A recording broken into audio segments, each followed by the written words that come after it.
All Ryan Coogler accent jokes aside, we all need to lock in because he just broke a record, and we have 2 weeks to experience the amazing magicness that he created with the movie Sinners. Yeah, man, it's the most immersive format that's ever been made for motion picture photography. Oh, wow. And it's the first time that a film from a black filmmaker is going to be projected on motion picture film. Wow. This is the first time? Yeah, on motion picture film cameras, on motion picture on IMAX 15 perf 65 millimeter film. Yes, it's only in 10 locations. And Jordan Peele broke a lot of ground when he shot Nope. On that format. But our film is going to be put out with film projections at 10 select theaters globally, and it's also going to be at IMAX theaters nationwide. But it's only for 2 weeks. So I wanted to put the word out for folks to if you want to see it in the format that it was intended to be seen in. You got basically 2 weeks to see it before Thunderbolts, the Marvel. Ryan Coogler, who gave us amazing films like Black Panther, the Creed movies, now is giving us Sinners, starring Michael B. Jordan, an amazing star-studded cast. Not only that, it debuted at Rotten Tomatoes at 100%. He's now credited as the first black director to film on the IMAX camera, and is now going to have that film put out in actual IMAX theaters from 70 millimeter, 15 by 65 millimeter camera. Something like that, child. I ain't go to film school, so I don't know cameras like that, but I know it is the highest resolution that you can experience a film on, but it's only going to be available in 10 theaters across the world. It's like the everyday IMAX is definitely superior, but the 10 IMAXs that this is going to be released in for 2 weeks is like the supreme IMAXs. You know what I mean? Shot Sinners in Ultra Panavision 70s, so he not only is giving us amazing quality with the actual aspect ratio and everything and what we're getting cinematography-wise, but the writing in this and the storytelling with the Mississippi Delta authenticness that is like an homage to his uncle who was from the Delta, but then migrated to the Oakland Bay Area, which we all know the accent is thick, child. Thick and fine like my man Michael B. Jordan. I haven't seen the movie yet, but I absolutely will be seeing it in IMAX in my local theater. Sadly, I'm not close to one of the 10 areas, but let me put y'all on to where the 10 areas are. I'm so excited about this film, Sinners, which is like a vampire horror movie that has so much depth and layers from the interviews I've seen. And to have a cast that's so excited about this and the public reception, the people who've seen early screenings of this have raved about it, calling this one of their favorite films of the year already. And knowing that this is crafted with so much love by a profound director that's one of the best of our generations, truly, I'm definitely tuned in, and I think y'all should be tuned in too. I love the fact that he gets credit where it's due and is talking about other films, and that his inspirations in is also so vulnerable and not just self-absorbed to where he keeps everything by himself. When he talks about these things that he loves and the aspect ratios and the other films that inspired him, he names them by name and gives these people credit. And that's something so honorable because he knows that shining light on other people doesn't dim his. And I think that's so beautiful and admirable. And another reason why I'm about to be showing up to the movie Sinners this week, which releases, I believe, April 18th. Get the word out. If you're near any of these areas, you need to go experience this movie in the way that the director and the cast crew, everybody intended it for it to be experienced in the biggest, highest quality screens ever, so you can really, really enjoy this movie to the highest capabilities. But for the rest of us, obviously still gonna be able to enjoy it because it's made with quality and it's Ryan Coogler, Michael B. Jordan, and all the rest of them. So hello, yes! Let me know what y'all think about this, and let's give Ryan Coogler his flowers, okay? Love you. Bye. I just got out of watching Sinners, and I'm sorry if you thought this was gonna be good. God did it again. Even better than you expect it to be, especially if you go in blind. So I'm not about to give a whole like what it's about type of thing. I'm just going to talk about my favorite parts and how amazing this is and how Ryan Coogler has solidified as one of the greatest directors of our generation, along with writers, and especially having the fact that his beautiful black wife is the producer on this film, and it's a woman of color who's the cinematographer. Girl! A woman of color named Autumn is a cinematographer for this movie, on top of it being made by a black man, the first man, that making history for having this movie in IMAX in 10 theaters across the world. Shot with an IMAX film camera on film.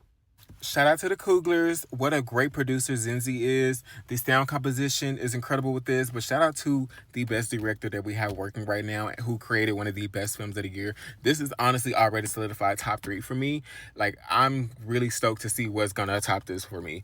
This is absolutely Oscar. Like, the Oscars better chew this up. An award season better go ahead and give Ryan Coogler his things, but until then, we're gonna continue to do it as a community. We all need to show up for this film because that's also a part of this movie. And I think everyone needs to see this, but especially the minority folks, disenfranchised folks, Native folks, all POCs, the Asian folks, and everything world.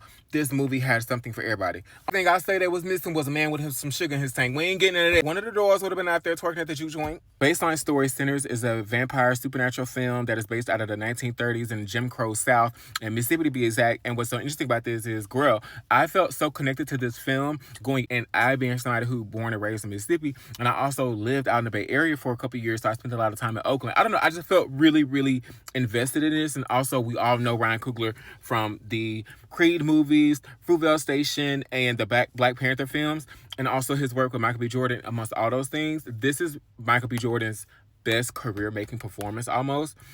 Like, this took him to a whole nother level. Him playing twins, Stack and Smoke. Girl, as you can see, I wore blue to support my man, my favorite. What's crazy is I went into it thinking that Smoke was gonna be my favorite twin, so that's why I wore blue, but then Stack ended up, but then, like, at the same time, like, he does it so well because it's not like a corny thing with the twins where it's like one's evil, one is good. No, they're actually very similar, but you can still tell apart, which makes it so prevalent how much Michael B. Jordan put effort into crafting this role and becoming these two people, two separate people with identities and their own loves and, like, highs and lows, and the women in their life. Haley Steinfeld was incredible in this. Like, baby, the entire cast showed up and showed out. Wumi Mosaku, she is incredible. Remember her from Lovecraft Country? She's bringing that same magic through this film, literally, and it's so transformative. But the breakout star of this role, you're gonna hear everybody say it, Miles Catton. Can y'all believe this is his little first role? Like, and you can't tell. Like, his IMDb is fresh, girl. This is Miles Catton's first role and not going to be his last. He is the breakout star of this. He's so captivating in such a thrilling way and has a voice on him that is euphoric in such a supernatural way, which ties into one of the most beautiful scenes I've ever seen in a movie. And it's going to turn this movie into an instant classic because his voice is able to transcend time. And that's so prevalent with the scene. If you know what I'm talking about, if you've seen this film, you know what I'm talking about. When they're in the juke joint, there's something so poetically beautiful happening here. And I love hearing Ryan Coogler talk about the juxtaposition and the dichotomy of church folks and community and where seeking community may lead you. And this oftentimes like a blend of both, where there's people out on Saturday nights shaking a tail feather and then the Sunday shaking a tambourine with the Bible in the hand. You know what I'm saying? Where there's that type of like freedom and revolution, but also, are we free? Are we actually free when we think we are? But in those moments where we may feel some joy, when we step back and we can recognize those moments where we have collective freedom amongst not actually being free, this movie is hitting on so many points on all cylinders. Please do yourself a favor and go watch Sinners. The cinematography. I'm absolutely going to be watching this again. I think this is going to be great for the weekend. We all need to make sure we go out in droves. Send this video to a friend. Say we're going to go see this movie because it's a guaranteed good time. This is an original story. For all the people who be begging for original stories and say that nothing is new these days, everything is from a book or a sequel, whatever, blah, blah, blah. This is an original story written and directed by one of the best directors of our generation, starring some of the best actors of our generation, people who aren't, we're not used to seeing all the time, so it's not like fatigue of seeing these same actors. These are fresh faces and people who have such pure, amazing talent and grit and lay it all out. You could tell that there was so much love being put into this movie with everybody who showed up. Like, it just felt like a good vibe.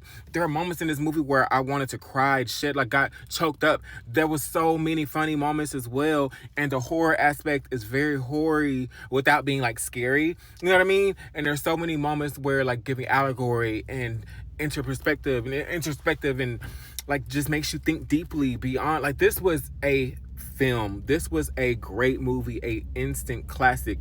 Ryan Coogler outdid himself. Don't be rude, Center. Ryan Coogler and everybody attached to this film did an amazing job. This is going to be one of the best sound compositions that you've heard in years because it was damn near that for me. The sound composition was incredible, along with the costumes. I enjoyed the costumes so much. And turned out it was a black woman, the same black woman who was working on Black Panther and Wakanda Forever. So, of course, like, Ryan Coogler knows his team and Rise, like, keeps people hired. He brings people on that he's done great work with and also brings in new faces and raw talent, people who doesn't have a big history, but he can see potential in them. He is a star picker and gives people moments to be stars. He gives them the opportunity to truly shine. And not just shine the light on them, but gives them opportunity to shine. And that's something that's so special and prevalent throughout the movie Sinners. y'all. I felt so much Mississippi pride and seen in this. Like the ancestral love and depth through this is so incredible. I'm talking too much now. I'm sorry, but please just go watch this movie so we can talk about it. I have so much more to say about this film. If this ain't told you to go watch the damn movie, go get your tickets right now. I don't know what will. And big congrats and shout out to Michael B. Jordan. I have so many rounds of applause to give you. If you've seen Sinners, let me know what y'all thought about it. If you're going to be watching it, comment down below. Let me know. Say this video sent to a friend. We need to talk about Sinners. I want me to get in more in depth about my favorite parts. Oh my God. This was... Oh. Follow me for more movie and media content. Love you.